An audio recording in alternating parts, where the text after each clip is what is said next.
4월 29일 월요일, 오늘 10% 이상 급등한 종목과 그 이유에 대해서 알아보겠습니다. 오늘 장은 오후 3시 30분 키움증권 기준으로 코스피 지수는 1.17% 상승한 2687.44포인트로 마감했습니다. 외국인과 기관은 매수로 임한 가운데 개인은 매도로 대응했네요. 한편 코스닥 지수는 1.51% 상승한 869.72포인트로 마감했습니다. 외국인과 기관은 매수로 임한 가운데 개인은 매도로 대응했습니다. 그럼 본격적으로 오늘의 급등 종목들을 살펴볼게요. 오늘 10% 이상 급등한 종목은 총 33종목으로 코스피에서는 8종목, 코스닥에서는 25종목이 나왔습니다. 이 중 상한가 종목은 LS에코에너지, YC캠, ST큐브 3종목이고요. 오늘 하한가 종목은 없었습니다. 총 33개의 급등 종목 중 상위 30개 종목들을 섹터별로 묶어보니 5개 테마로 나눠볼 수 있었어요. 그 외 나머지는 개별 이슈로 오른 종목들인데요. 먼저 1번 반도체 섹터입니다. 지난주 금요일 미국 장은 빅테크 기업들이 호실적 발표로 상승한 가운데 필라델피아 반도체 지수도 2.6%의 상승세를 보였습니다.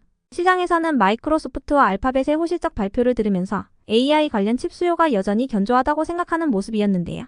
한편 지난주 금요일 장마감 후에는 삼성전기가 조만간 독일 LPKF와 LPKF 코리아 그리고 캠트로닉스와 함께 사장한 기술 협약을 체결한다는 소식이 전해지기도 했어요. 네 기업은 이번 협약을 통해 유리기판 제조 공급망을 구축하고 함께 연구를 진행한다고 하는데요. 어제는 삼성전자의 이재용 회장이 독일 오버코엔에 있는 자이스 경영진들을 만나서 파운드리와 메모리 사업 경쟁력을 강화하기 위한 반도체 장비 분야의 협력을 확대한다는 소식도 전해진 바 있습니다. 이러한 소식 속에서 유리기판 관련주들을 중심으로 반도체 관련주들이 강세를 보였지만 대표 반도체 기업들은 외국인들의 강한 매도세가 나오면서 약세로 마감했는데요. 이 중에서도 YC캠은 자체 개발한 극자외선 노광 공정용 린스 제품의 글로벌 반도체 고객사 양산 라인 평가가 시작됐다는 소식 속 상한가로 마감해 주었네요. 또한 마이크로투나노는 SK하이닉스의 HBM용 프로드카드 납품 승인 소식이 호재로 작용되었습니다. 다음은 이번 전력설비 전선 섹터입니다. AI 산업의 급성장과 구리 가격의 상승 속에서 전력설비 및 전선 관련주들의 강세가 이어지고 있습니다. 지난주 금요일 런던 금속거래소에서 구리 선물 3개월물의 가격은 톤당 10,031.5달러를 기록했으며 2022년 4월 이후 처음으로 10,000 달러를 돌파했는데요. 이와 더불어 저번 주에 바이든 행정부가 향후 5년간 미국 내에서 16만 킬로미터 규모의 송전선을 개선하겠다고 발표했던 부분에 대한 기대감도 전선 섹터에 지속 호재로 작용되는 모습이었네요. 백악관은 미국 전력망 강화와 청정에너지 관련 일자리의 확대, 전력 부문으로 인한 환경오염 축소를 위한 주요 조치들을 발표했는데요. 여기에는 향후 5년간 송전선을 업그레이드하겠다는 내용이 포함되었습니다. 다음은 3번 리튬 섹터입니다. 포스코홀딩스와 포스코 ENC, 삼성물산, LX인터내셔널, LSM&M, 그리고 효성중공업이 다음 달 13일부터 19일까지 칠레를 방문한다는 단독 기사가 전해졌습니다. 여기에는 산업통상자원부와 한국광해 광업공단, 한국지질자원연구원, 에너지기술평가원, 배터리산업협회, 주칠레 한국대사관이 동행하는데요. 이들의 방문 목적은 리튬 매장량 세계 1위인 칠레가 개발 사업권 일부를 외국 기업들에게 배분하기로 결정하면서 사업권을 따내기 위한 사전 정비 작업에 나선 것이라고 전해졌습니다. 칠레는 최대 5개의 신규 사업자를 선정할 계획이라고 알려졌는데요. 이러한 소식 속 리튬 및 2차전지 기업들에게 기대감이 전해진 모습이었네요. 이 중에서도 EM플러스는 응급용 드라이 전극 개발 성공 소식이 동반되었는데요. EM플러스 지난주 목요일 국내 탑티어 배터리 제조사로부터 실리콘폼 제품 사용 승인을 획득했다는 소식을 전한 바 있습니다. 다음은 4번 자율주행 섹터입니다. 중국 당국이 테슬라를 대상으로 한 데이터 안전 검사에서 외국 투자기업 최초로 적합 판정을 내렸다는 소식입니다. 이번에 검사 통과 판정을 받은 기업들은 테슬라 외에도 비아디와 리오토, 로터스, 호존 등이 있었다고 전해졌는데요. 이번 검사 결과에 따라 테슬라의 중국 내 완전 자율주행 소프트웨어 도입 가능성이 커졌다고 분석되고 있습니다. 한편 주말 사이에는 현대차와 기아가 중국 빅테크 기업인 바이두와 손잡고 중국 커넥티드카 시장 공략에 나섰다는 소식도 있었는데요.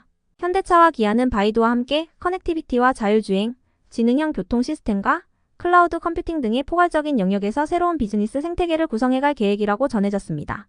이러한 소식 속 자율주행 관련주 일부가 강세를 보였으며 이 중에서도 HL만도는 호실적 발표 및 키움증권의 긍정적인 분석도 동반되었네요.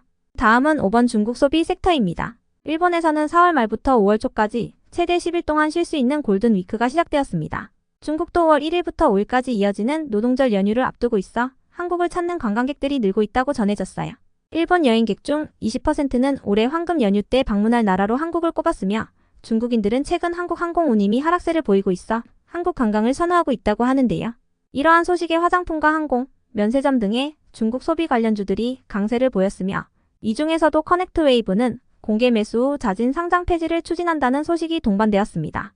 커넥트웨이브의 공개 매수 가격은 한 주당 18,000원이며 오늘 종가는 17,880원으로 마감했습니다. 그 외 나머지는 개별 이슈로 오른 종목들인데요. 먼저 ST큐브는 장중 ST큐브의 면역 항암제인 넬마스토바트가 면역세포 활성으로 암세포 파괴력을 극대화한다는 사실이 새롭게 밝혀졌다는 기사가 나오면서 상한가로 마감했습니다. ST큐브는 오는 6월 세계 최대 바이오 행사인 바이오 USA에 참가할 예정이라고도 하니 참고해 주시고요.